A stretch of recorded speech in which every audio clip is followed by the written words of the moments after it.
Welcome to Wizard Team, a Black Magical podcast for Black Magical stories.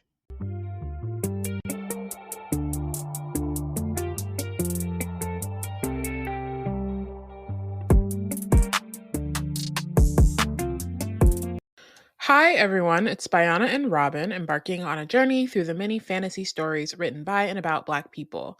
We're continuing our mini-series today discussing Black Panther's Tales of Wakanda, and today we're talking Robyn's short story pick, Heart of a Panther. Okay, so here's my pitch for those who are wondering if this is the best story in the anthology. I don't know if it's the best, but it's my favorite, and it could be your favorite too. If you are interested in urban fantasies, hidden magical places, and large magical creatures, ever wonder what would happen if if the riches of Wakanda were available somewhere else? Then Heart of the Panther by Renee Thomas is the Tales of Wakanda story for you. Bum, bum. I like this story because, just to get straight into it, like, it goes you spend a good amount of time in Wakanda and a good amount of time outside of Wakanda. The story opens with T'Challa speaking to Adisa, who is an elder in charge of tending the heart-shaped herb, and her family has done this for generations. And she tells T'Challa that the heart-shaped herb is dying and that they cannot find any physical or logical reasons why the harvest is failing. She's like, the vibranium soil is rich, all of the nutrients are showing up in the herbs, and yet T'Challa is like holding one of them, and it's wilted and like putrid, like so sweet that it's like putrid, is what he says. Um, and so she also says that without a successful harvest, they may not be able to pass the Black Panther powers on to the next king. They might be able to do one more king, but after that, if they don't have a solution, they might be able to like salvage enough for one future king, but after that, there would be no more Black Panther. And T'Challa hasn't visited these groves in years, and it was like since T'Chaka died, and he was actually given the power of the Black Panther, and he just feels like he's like struggling, feeling kind of like a failure, but also um, feeling like the disconnect between himself and the throne and the Black Panther. Not so much in a way, in the way that I read it, like not so much that he uh, doesn't want the throne or thinks he doesn't deserve the throne. It's more that he's like kind of struggling with the fact that he doesn't really want it, and it was kind of thrust upon him. He had to challenge his uncle, and it seemed like because his uncle was not the best for Wakanda, so he feels Mhm. kind of like forced to this position because he's the best for the job, but is not certain about whether or not he actually wants the job, which I get. Like, there's Yeah. so many things, especially like in my family, where it's like, well, you're the one that does this thing. Christmas decorations.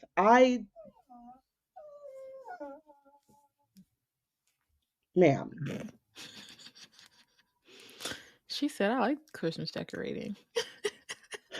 She's like, Aminata comes. It's a fun time. Mhm. Um, I've been assigned to decorate the Christmas tree since I became an adult. I'm allergic to Christmas trees. I don't know why that's my job. I don't know, but it is. Yeah. And it needs to get I done. Like, if we didn't have a Christmas tree, my mom would be in a mood. We'd all be in a weird mood,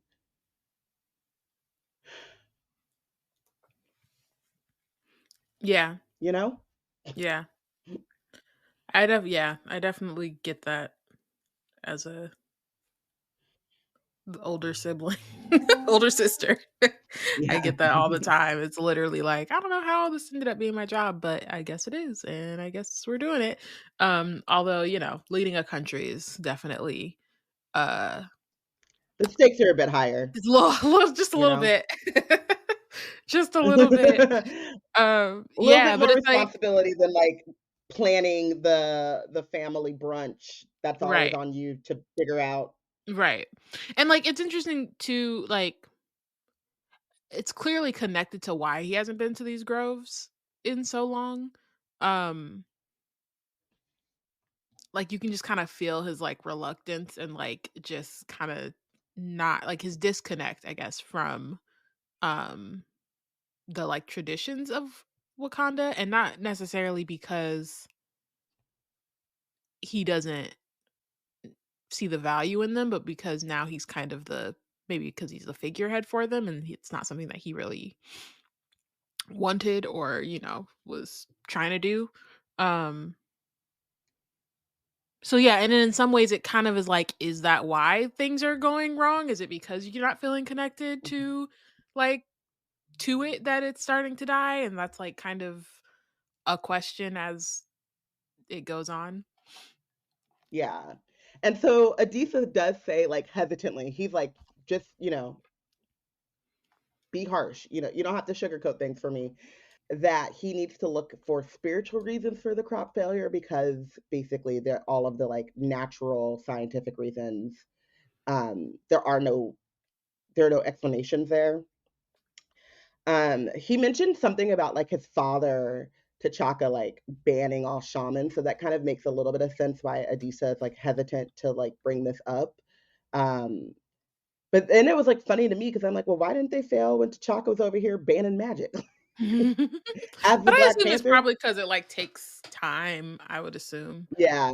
Um, Yeah, I think it's kind of it becomes this thing of, like, through each generation, they're getting more and more disconnected from kind of the magic and like, the spiritual in terms of, like, shamanism and, like, leaning more into, like, science and technology, um, but, you talking to a god. I mean, we talked about this a little bit in, in Portia's story last week too, where it's like, even if you're not super spiritual or you have a heart or you're more scientific leaning, like, "Sir, you have the powers of a Black Panther. You're about to right. go." Like, your shaman is telling you that the heart-shaped herb that gives you these powers, the crops are failing, and that you need to go look spiritually and maybe talk to someone on the ancestral plane, which you can visit Mhm. physically. Yeah. I don't understand how much more evidence you need, but apparently. Um, so T'Challa visits Djalia, which I didn't remember that being the name, and I felt, like, really, like, excited about learning that name, even though I'm sure I've heard it before and just forgot because the it's the ancestral plane Mhm. in all caps. Um, Yeah, I feel like, especially, like, for us who mostly interact with the world through, like, film. the movies and film, um, they don't name as many things. Like, we don't get the name of the city, you know what I mean, in the movies, or we Yeah, don't get certain things that, like, then you're, like, reading this or, going back to the comics and it's like, "Oh, okay, yeah, like, these do have names." It's just that it's kind of either not referenced because it's not necessary, or it's, like, simplified, um, in the movie. yeah, yeah, definitely, and so this part of the story I thought was really interesting. So T'Challa visits the ancestral plane and is met by a Black Panther that transforms into his mother, Nyame.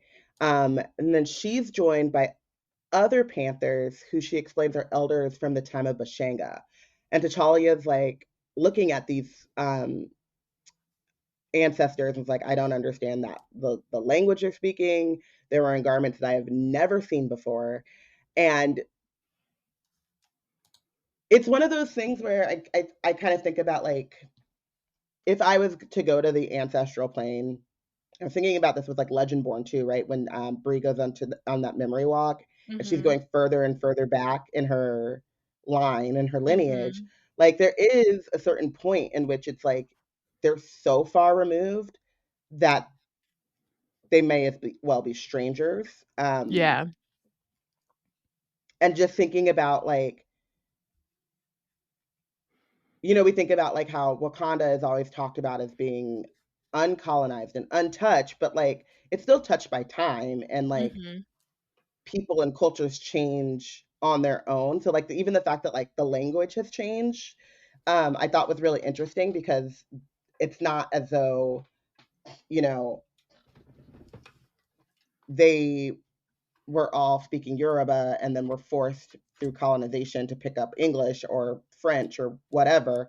Um, they're speaking a native language. It's just been changed through time, like the same way that Mhm. like you read English from Shakespeare's time, it doesn't sound like the English of today, and like et cetera, et cetera, et cetera.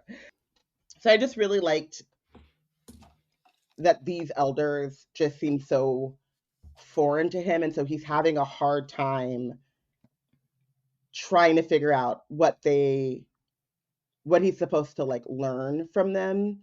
So Nyame is like focus on their meaning, focus on um concentrate on their meaning, don't concentrate on like the words. And so he starts to like really listen or really pay attention. And so he gleans that they're telling him that he needs to cross the big river and ride the great, or cross the big water and ride the great river to its mouth. And he must find the stone that is free and return what was lost. And so he is like repeating these things to himself. He doesn't really understand. But then later on, when he's like back on the living plane, I guess I don't know what our 616. I don't know what it's The called. right. Um, but he's in bed and he's like thinking about these words and he's like, oh, I need to go to the Mississippi. So I need to cross the Great Water, which is the Atlantic Ocean. And then he's like, the First Nations called the Mississippi River the Great River. So that's probably where I need to go. And then he starts to use his kimono beads to like do some research and finds a House of Flowers arboretum in a historically black town called Freestone. And, they Boom. told him he must find the stone that is free and return what was lost. So, Freestone. I'm just not that person who's good at riddles. And I think it's because I'm like generally take things literally and it's hard for me to like even if I know that it's not like if I write not let's say obviously if there's like figures of speech or like certain moments in certain contexts like I can read into that. But if you're just straight up Mhm. giving me a riddle, I'm gonna be like, look, this could be anything. I'm gonna need a clue. I'm gonna need to be pointed in a direction, and then I could maybe figure it out. But like, just you telling me this, I'm like, okay, This means um, nothing to me. yeah, literally, Yeah, I think it's really funny too because I forget. I was reading some book and like the person was like, if you come to me with one more goddamn riddle, if you don't just say it plain, that's what I'm what saying. It's book just was that? I feel like that's a lot of different books. Like they It's a always lot got of books. some, especially fantasy books. There's always some Yeah, like old or like ancient being yeah. who's like, I'm not gonna tell it to you straight. I gotta tell you in this little way for whatever I have to reason. speak in I rhyme. gotta speak, yeah. And Like, I would bitch, just be like, look, I'm going home. listen. Y'all must not Right. want me to fix this. You I'm gon' done. you have to find somebody else. Obviously, I'm not the one. Mm-mm. But this is like, to me, I didn't think of it as a riddle so much as I thought about it as like a very literal translation, like a kind of word for like, he's trying to he's trying to understand the meaning of basically an ancient language. Right. So Right. It's like trying to like reading Shakespeare or something. yeah, and I'm like, I get the gist of what they're saying, especially when I'm reading like, I mean, when I used to, because even now I don't know if I could. My French has died on the vine, but when I used to read in French, I would be like, I know this shit is beautiful. It's a romantic language, but me and my crappy translating skills, because I never got to the point where I like understood French in French. Like I had to like translate it into English, you Mhm. know. Yeah, like you're Um, thinking in English. yeah, I'm thinking in English. So I would always be like really like just disappointed in myself because I'm like, I know this is, especially like music, like because I love French music. I'm like, I know I'm really tearing this up, but that's how I thought about it as opposed to a riddle. So it's like I like he gets the gist of what they're trying to say, and then also those ancestors don't know the Mississippi River. They would only kind of know it as like the Great River if they knew it at all. Mhm. I don't know. I don't know how the ancestral plane works, but it feels like Yeah. they might be in contact with like the first people, Right, but but they're I was not in also gonna contact say, of like, like it's the also native. interesting the information that Wakanda has about other places, especially some place as far as America. Like, I get that, like, by this point, it doesn't really say what time it is, but the assumption is that it's, like, present Yeah, day.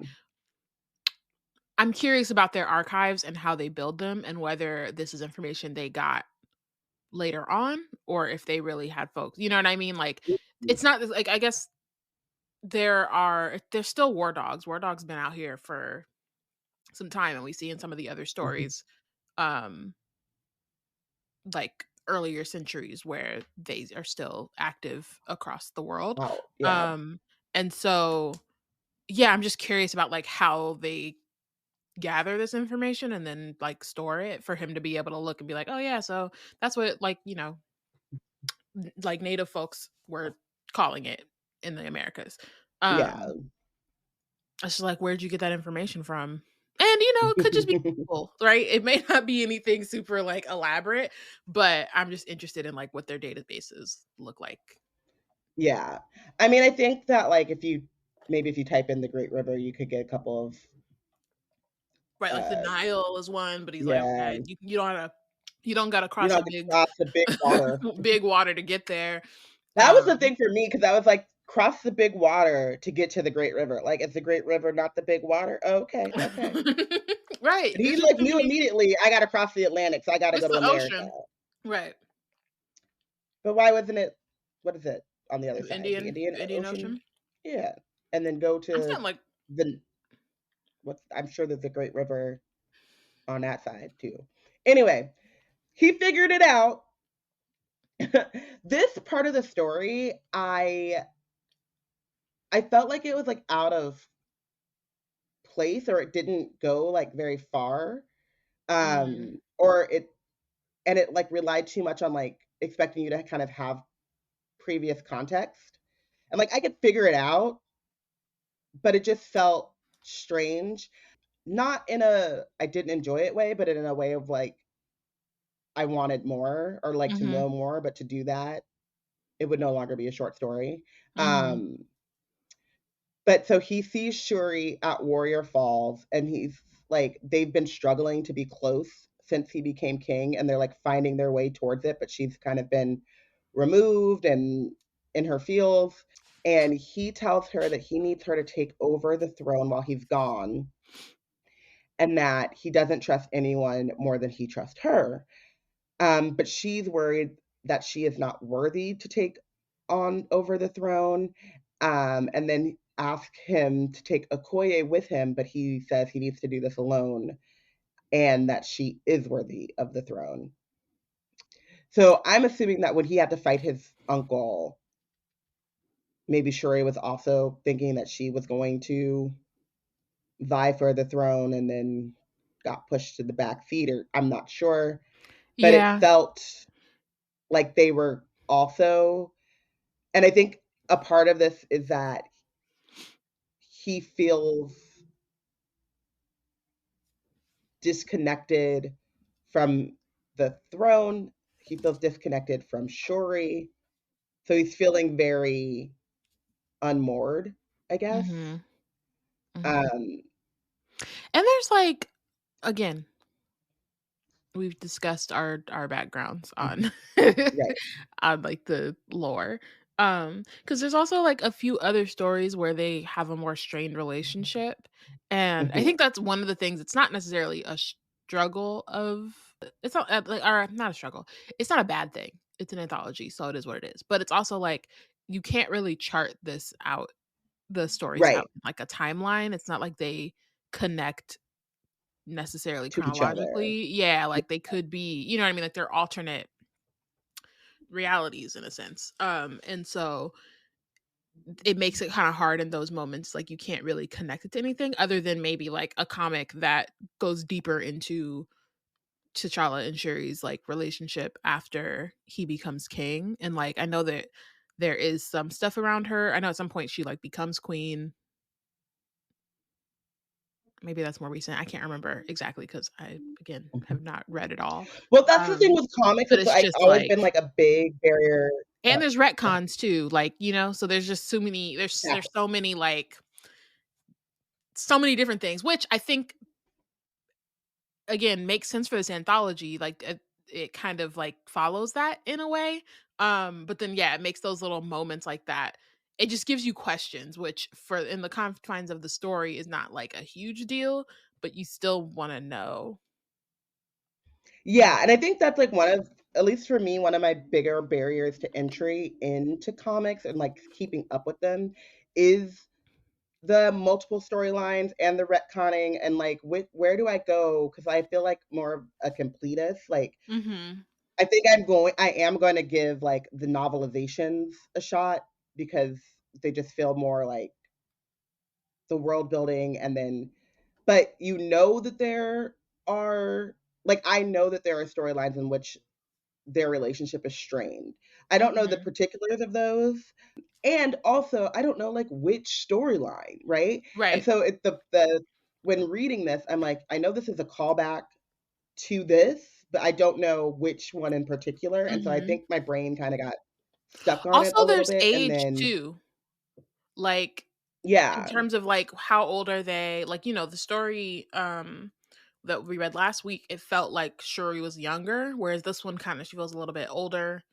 Um, Mhm. T'Challa like, you know what I mean? It's just, like, it's hard He's to been king gauge. for a while. Yeah, versus, Yeah. like so it's hard to gauge, like, okay, what's the full context of that? But then also it's like, Yeah. I don't need y'all to be like, "3 You years don't ago." Or exactly. You know, and, like and to do the full context, you're moving into, like, this is no longer what this is. Yeah. So I don't know if I would have preferred it to just, like, not have been there at all. I don't know. I haven't, like, really, like, figured that out part out because Mm, I liked it. It brought up a lot of questions for me, but also I was like, "What?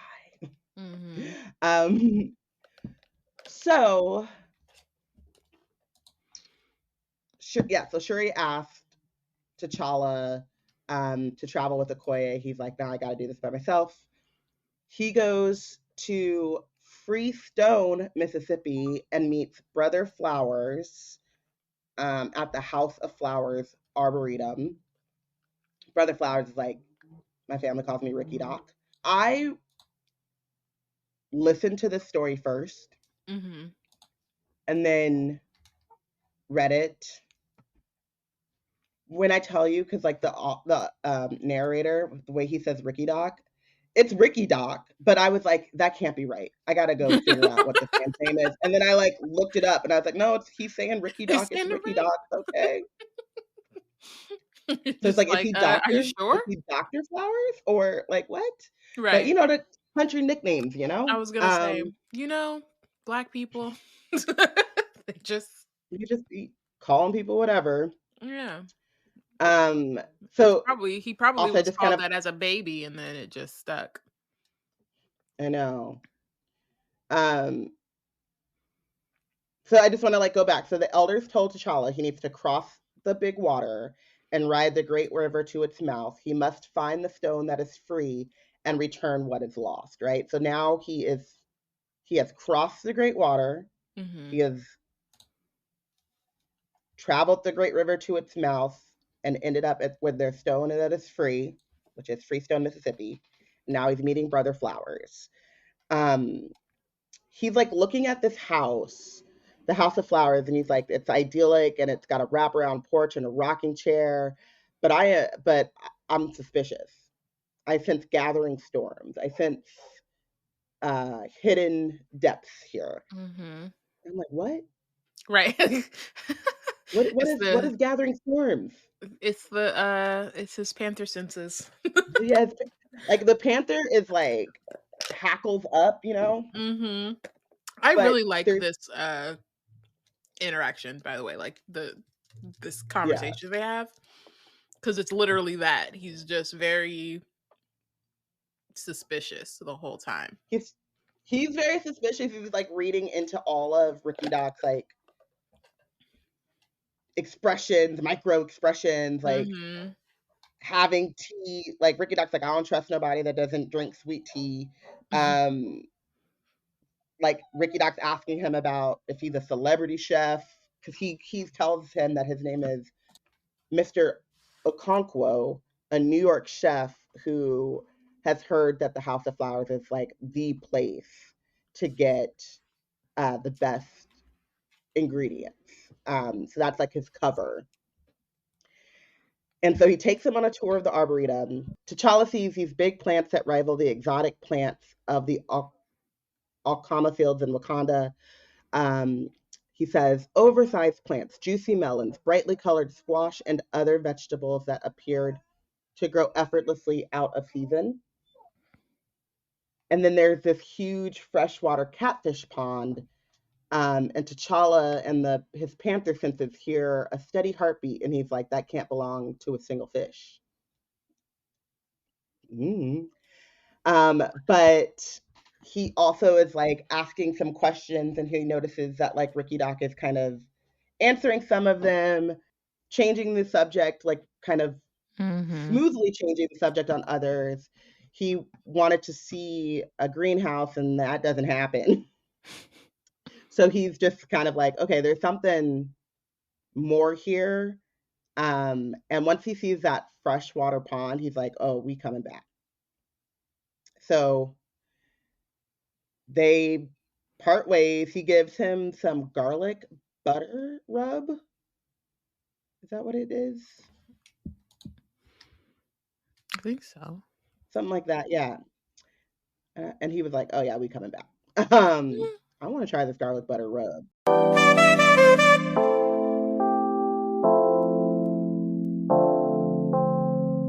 Calling all lovers of totes and goodies. Black Nerds Create has launched our Fill Your Tote giveaway campaign as we gear up for our 9th birthday.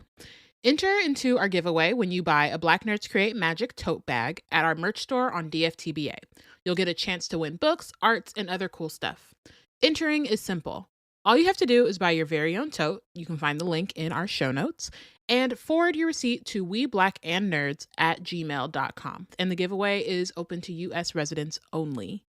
Once you get your tote, don't forget to tag us at Black Nerds Create on socials and show us how you fill your tote. We're so done with New Year, New You. This year, it's more you on Bumble. More of you shamelessly sending playlists, especially that one filled with show tunes. More of you finding Geminis because you know you always like them. More of you dating with intention because you know what you want. And you know what? We love that for you. Someone else will too. Be more you this year and find them on Bumble. Here on Wizard Team, it's no surprise that we love books. We also love supporting the independent bookstores. With our bookshop affiliate link, you can not only get all the books on your TBR, but you can support indie bookstores and B&C at the same time. And if you're not sure what you want, that ain't no problem. Check out our The Plot Thickens list full of recommendations from none other than Porshèa herself. Head to www.bookshop.org/shop/blacknerdscreate to treat your shelves. Treat your shelves. Oh, that's nice. That's clever. Oh my goodness. That's clever.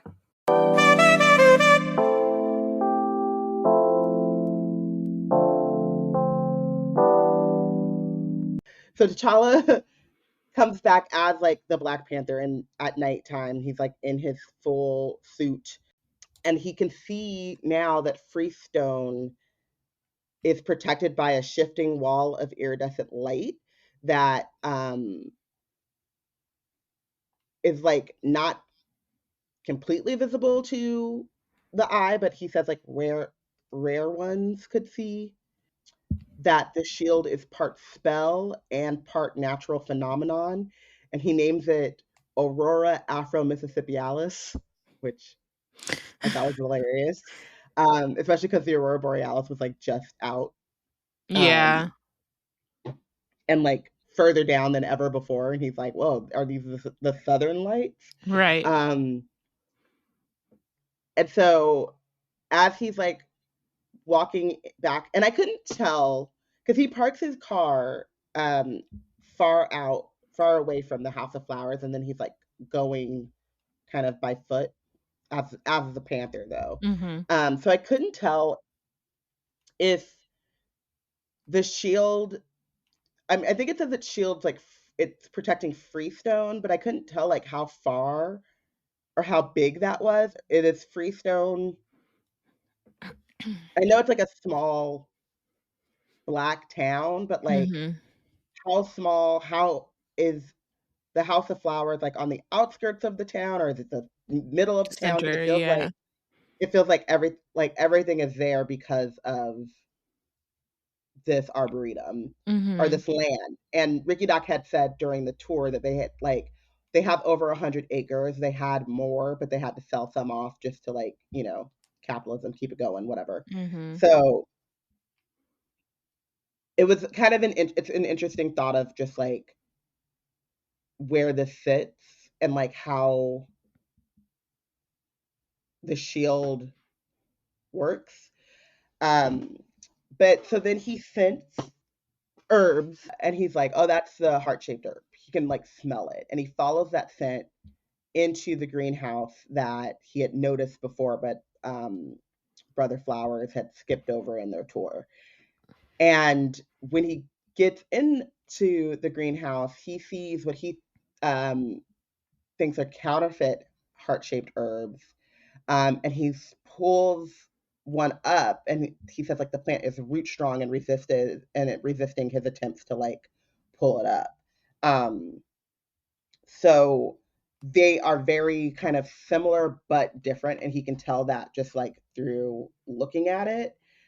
But they are strong and healthy as opposed to the heart-shaped herbs that are failing in Wakanda. So he gets really angry about this, and about like the idea that someone is like stolen from Wakanda and then built this place in Mississippi.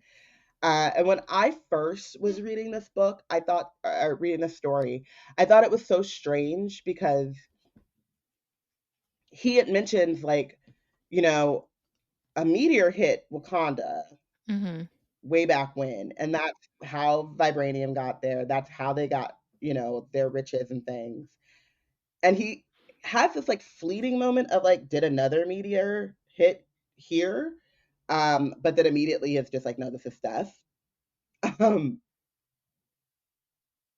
and I'm like, meteors hit, it happens. Like, it could be, right? You got the big one and then it got like a little piece fell off and just Right. ended up here. Like, there's like all of these different. Yes, and though I feel like if by this point, if that was the case, it wouldn't be hidden.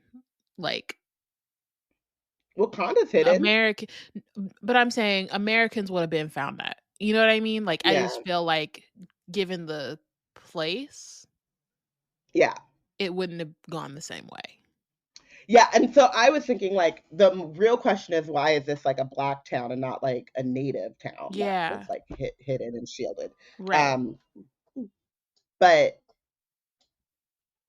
it just felt funny to me. And more of a commentary on like Wakanda and Wakandans in general about how their isolation and them being cut off has made them very and rightfully so. I'm not saying that like they should be trusting of the world and like there isn't Mhm. ample like endless examples of why you shouldn't trust folk. But it just felt like like his anger just felt rooted in kind of like intergenerational Wakandan specific distrust. Mm-hmm. Um, I'm like bias. because and bias, yeah, because like he has this fleeting thought about a different reason behind what's happening, but he and like disregards that completely. He's not asking questions or thinking about whether this happened in good faith, right? Mm-hmm. So he's taking some of the counterfeit, I put that in air quotes, but like some of these alternative heart-shaped herbs, and then he grabs a collection of the seeds when Brother Flowers burst in and hits him. And T'Challa immediately like is like not expecting him to be strong. He says like he has like an impossible strength. He feels every blow, and he hasn't felt pain like that like in a minute. And he's like, I know the heart-shaped herb is failing, and I might not be as strong as I once was, but damn, you know. And when he finally gets into the fight, I guess when he's like, oh, okay, we We fighting. It's fighting, not right? a like you got it's not a uneven fight. I'm not like ridiculously stronger than you. He grabs a hold of Brother Flowers and he sees a vision of the elders and a memory that he says isn't his. And it's of blood painted walls in a cave like structure and tortured cries. And that kind of knocks him off balance again. And while that's happening, he is attacked by a winged creature the length of his arm. And T'Challa breaks that creature's wing. And then Brother Flowers cries out and yells at him to stop. Um, but he's looking now at like, he's surrounded by what he calls these giant dragonfly like creatures. And he's like, it's them or me, bro. Like, so I think it's really interesting because immediately it feels like like immediately when T'Challa, I'm not gonna say attacks the dragonfly, but like defends himself from the dragonfly and like breaks its wing. Brother Flowers is like, oh no, Right. stop, right? He's like, it's one thing to try to break into Like this spot. It's me, another, and it's another to fight me, but not my not these, people's. not these creatures, right? And T'Challa's like, what are they? Call them off. Like I'm not stopping unless they stop it. And so as he's doing that, and Brother Flowers, it kind of explains that they are what he calls wild ones from the wild seeds that T'Challa is trying to steal. I was like, Wild wild seed. seed? Uh-oh. Aha. Don't want to go back there. Um, Word to Ricky Octavia Dot Butler. grabs a rifle and is like, they're my alarm system, but there's no way I'm letting you leave here with these seeds. Like you can say what you want, but you broke in here and now you're hurting the wild ones and I have a gun claw. And then Child's like, claw? Aw. Who? Whom? Whoops. And then Ricky Doc is like, I know about all of your attempts to get to figure out what's going on here and to get our secrets. And he's showing like pulling out letters and stuff. And he's like, first you called yourself this, and then you called yourself Claw, and now you're Okonkongwo. Like I don't know what game you're playing, but I'm onto it. And T'Challa is like, mind is racing, but he also is looking at this rifle aimed at his heart. And he's like, there's more going on here than I originally thought. It's not just them stealing our herbs or like from Wakanda, but I'm not about to sit here with a rifle pointed at me while I try to figure this out. So he escapes, or he thinks he escapes. He's running towards the lake, and then there's a giant owl that swoops down, and then he jumps into the lake and meets a giant whale-sized catfish. And he's like, I'm not about to be Noah. Which I was like, good on y'all for knowing the Bible stories, even though you worship Bath. And so he uses his suit to shock the catfish.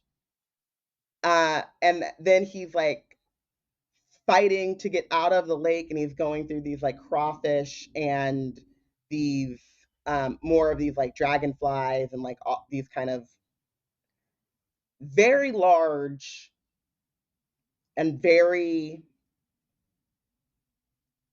aggressive to him animals.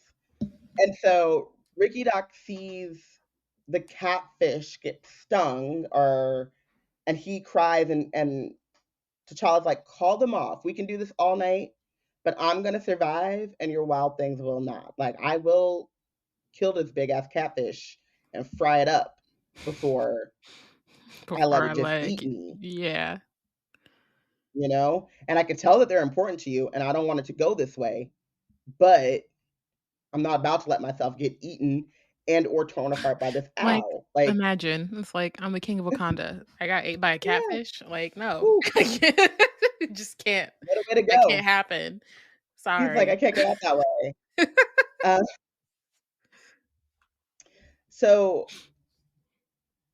T'Challa's like, how do you control these creatures? Ricky Doc is like, who are you? What is going? How do you shock a giant catfish, right? So they're just kind of circling each other, like, what is going on? So Ricky Doc explains, like, he doesn't control the creatures, but if you're patient and respectful, you can commune with them. They are like of the land. We're of the land. We live here together. And he kind of understands now that like T'Challa is Wakandan because like his family and generations, they have stories of this Panther King, right? So T'Challa's like, how have you not been found out? You got a catfish the size of a whale out here. Your sunflowers don't make no sense. You got broccoli that should not be this large. And he's like, we've been detected before, but the wild ones have stopped anyone from like basically surviving to tell the tale. Right. And he's like, they can grow as big as they want, and they can swim deep into the crevices of the earth. So I'm just thinking, my brain is like, how many skeletons are stuck in some like small rock in like molten lava in the depths of the earth, and or have just been eaten up by a dragonfly. Like, that's how they're getting. That's how they're keeping their secrets. Yeah. It's one of those where it's like, it's concerning. I have questions, but also you got to do what you got to do. It's definitely, you got to do what you got to do. And it's definitely a like an interesting thought process of like they know who is of the land, I guess, because like they're attacking T'Challa, but I'm assuming all of the people of Freestone are who know about them at least, are safe from them, Right. And they just kind of know who is allowed to be there and who isn't. So Ricky Doc starts to tell T'Challa about Djamona, who distilled what she learned of the world and passed down the knowledge in the Book of Flowers, and says that she was said to be a master gardener, but she was actually a conjure woman who was brought to America as a slave in Maryland or Virginia. And then when slavery was outlawed, she was sold south and ended up kind of in Freestone. And that she would talk about Wakanda and how she would be free, and that she waited for them, but Wakandans never came for her. And so she's the one that brought the wild seeds. They grow there and they won't move because the earth has changed. The wild seeds have changed the earth there and the people there. So he's like, this is, we are connected to this land kind of like through basically like magic Mm-hmm. and vibranium esque seeds, and they have no plans or desire to like leave their land. So T'Challa instantly calls Desdemona a thief, and Flowers is like, she wasn't a thief, she was a healer, and she had planned to heal the suffering of the neighboring countries with the heart-shaped herb, but she was kidnapped into slavery. And I think it's really interesting that like you get the sense that like Wakanda has been fighting this like mini civil war with itself for a very, Mm-hmm. very long time about their isolationism Mm-hmm. and what kind of suffering they allow. Because from this tale, you get the sense that like Desdemona was sold into slavery. So this is like the height of colonization. Um, I don't know if we know like where Wakanda's supposed to be in Africa. I think it's like It's not east-ish. West, it's East Africa, right? But Mm-hmm. Like um Central East. trying to think of like the neighboring countries. I feel like it's supposed to be like Kenya. Yeah. So Ethiopia, Uganda, South Yeah. Sudan, right? So like these are places like Ethiopia's never been colonized. Eh, not fully. Yeah. Eh, I always get I always feel a little bit like about the Ethiopia's never been colonized thing, but they also were not immune to the fuckery that was happening at this time and during this time period, right? Um, and so South Sudan, Uganda, Kenya have all been like we're all just overrun Mm-hmm. and have been in states of turmoil basically nonstop since the 1800s, 1700s. I'm not a historian, but for a minute. Mm-hmm. So you get the sense though that like Digimona does not agree with Wakanda's isolationism, but they also have enough knowledge of what's happening outside of their borders um, to know that people are suffering. And because she's a conjure woman, which I assume is like similar to like the shamans in terms of like having not only healing powers, but like mystical healing powers, Mm-hmm. she decides that she's going to take some of their like herbal medicines and use it to help these other countries. And to do that, I mean, you once you leave the Wakandan borders, it's it's kind of North Korea like. It's not allowed to like leave without express permission. Like you need to be a war dog or a spy or Mm-hmm. have like royal permission and like be sent out.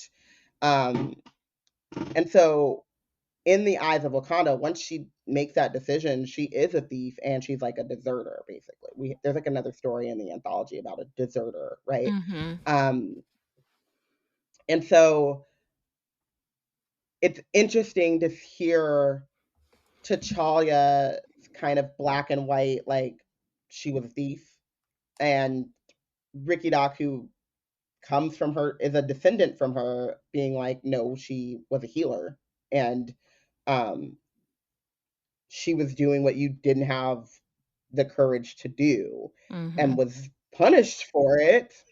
um, And I because think, yeah. And I think it's interesting too the way that T'Challa kind of like eventually gets there, but it's definitely like you're saying, like it's clear that this is a conversation or at least a struggle that they've had for centuries, which I think also helps to put into context, like because I don't, are they open at this point in the story? I can't remember. I it think they doesn't kind of say, are. but it doesn't really seem like they are fully, or they are.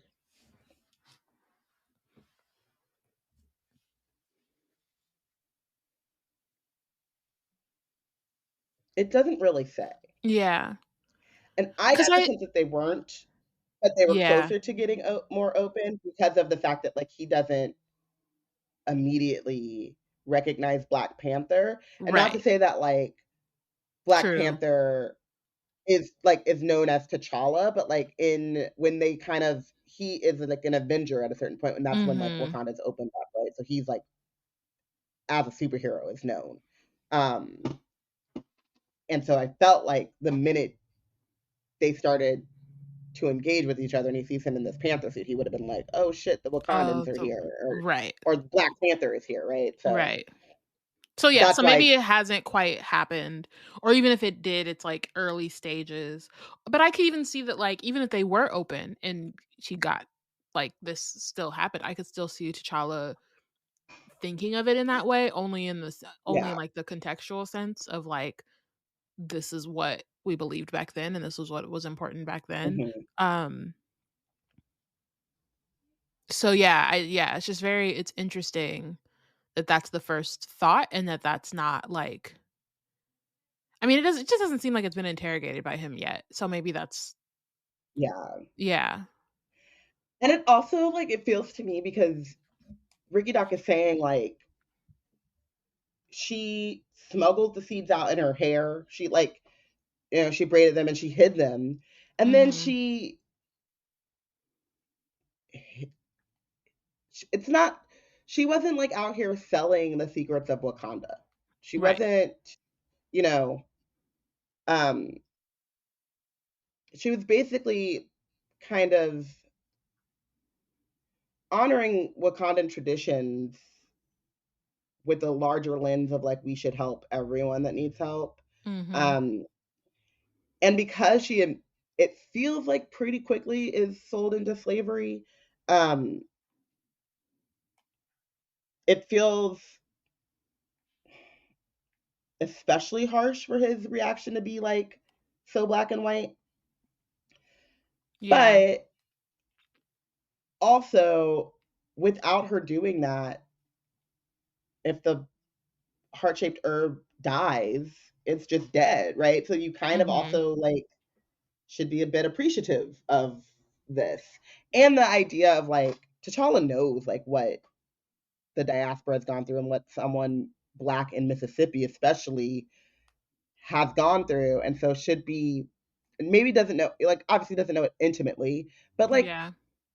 they the history of the diaspora, especially if you spent your entire life hiding from it. Um, and so there's something like I think really special and I personally think beautiful about like Freestone and its existence and it like Mhm. helping and like there being this like pocket of people who were safe. Um, it also gives me the what were they called? We were just talking about this because you were reading a book about, and I saw a documentary about them, the Moors or The Maroons. the Maroons. Mhm. It like reminded me of that, um, as like a hidden settlement that kind of grows and flourishes. Mhm. I thought it was cool.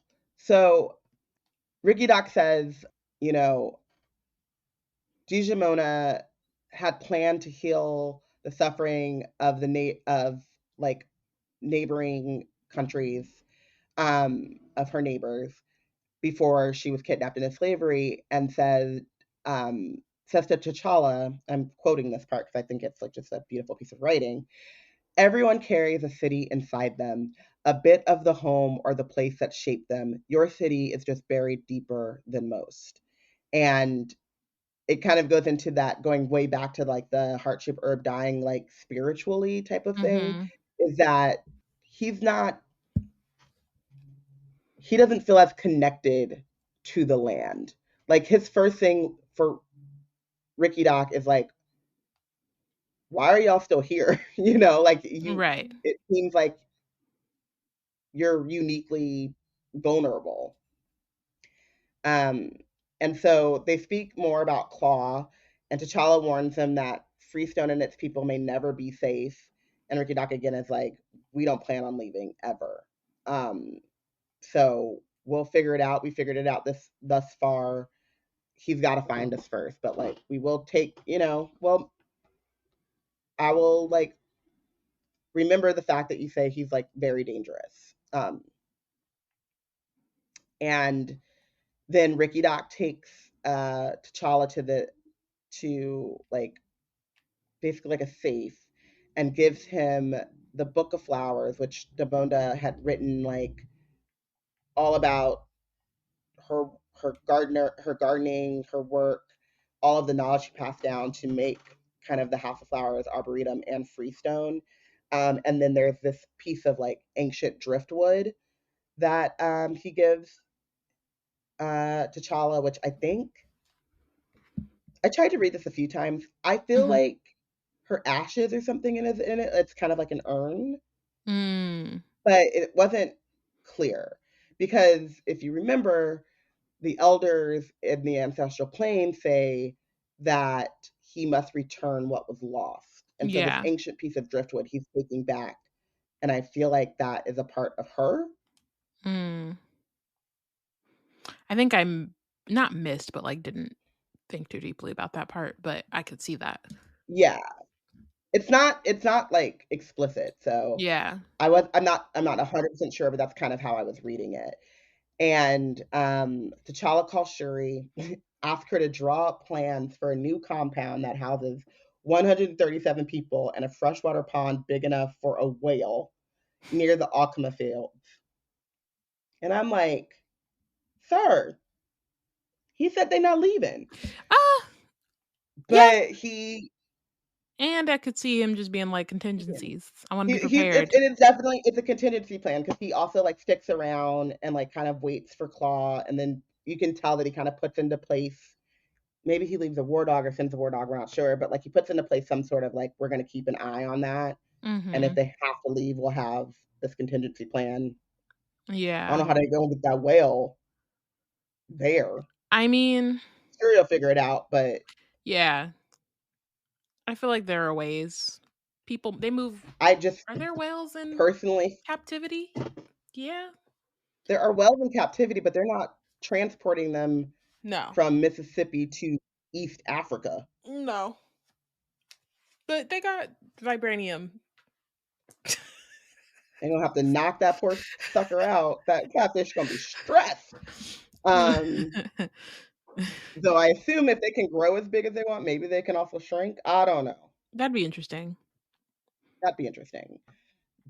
Um, and so he waits around. He doesn't see anything about Claw coming, but you know, has put into place that like they will be able to help their friends if he does come. Mm-hmm. And then when he's back and he brings those things back to Adisa is like kind of shocked by the story and by the not heart-shaped herb, but she's like looking through the Book of Flowers, looking at the heart-shaped herb, and says, sometimes when a seed wanders far, moved by wind or by fate, its roots can grow strong in strange lands. The old seed can develop new powers that it never needed before. It is no longer its old self, but something new and changed, and it will need new nourishment if it is to survive.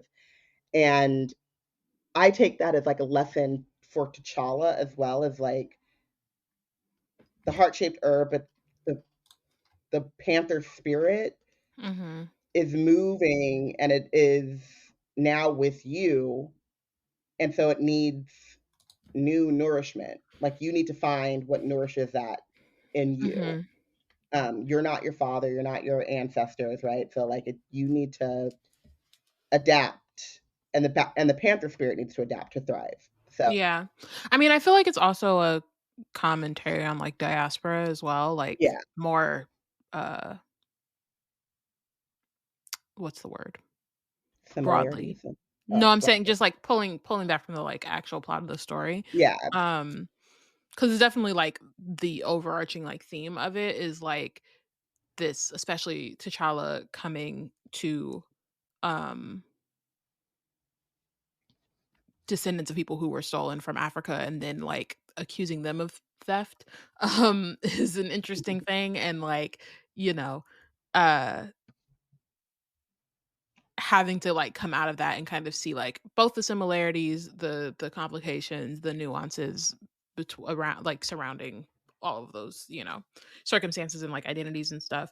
And it's also interesting that he has to go somewhere else in order to kind of like find that versus finding that like spirituality or um yeah, solving the problem at home. yeah, that's true. So that is the Heart of the Panther. It's my choice story in this anthology. I think that, similar to what you were saying, like I really like the ideas that it inspired as well, about just how